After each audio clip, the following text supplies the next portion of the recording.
ভাৰতবৰ্ষৰ নিচেই কাষতে লাগি আছে বাংলাদেশ। বাংলাদেশৰ পৰিস্থিতি খুবেই বেয়া। তাত চলি আছে বৰ্তমান সময়ত যুদ্ধ। একুৰা জুই জ্বলি আছে। ডেইলি একুৰা চাকি জ্বলা দি জুই জ্বলি আছে তাত।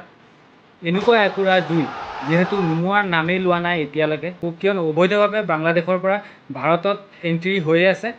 কিয়নো এজন বাংলাদেশী ইউটিউবাৰ, যিহেতু তেওঁ কেনেধৰণে বাংলাদেশৰ পৰা ভাৰতত অবৈধভাৱে প্ৰৱেশ কৰিব পাৰি সেই সমগ্ৰ কথাখিনি আৰু তেওঁ নিজে প্ৰৱেশ কৰি দেখুৱাই দিছে। তেওঁ একদম সহজ উপায়ে দেখাইছে এটা পৰুৱাও যাতে বাংলাদেশৰ পৰা ভাৰতত প্ৰৱেশ কৰিব নোৱাৰে। আৰু ভাৰতবৰ্ষখন সঁচাকৈ বাংলাদেশৰ বহুতো নাগৰিক আছে বৰ্তমান সময়ত অবৈধভাৱে প্ৰৱেশ কৰা। তেখেতসকলেও কৰায়ত্ব কৰিব লাগে অতি সোনকালে। তেখেতসকলক অতি সোনকালে ভাৰতবৰ্ষৰ পৰা বাংলাদেশলৈ দলিয়াই দিব লাগে। কিয়নো অবৈধভাৱে প্ৰৱেশ কৰাটো ভাৰতবাসীয়ে কেতিয়াও নিবিচাৰে। নিজৰ দেশ নিজৰ কথা, নিজৰ মাতৃভূমি, আচলতে নিজৰ ঘৰখন আগত ঠিক কৰি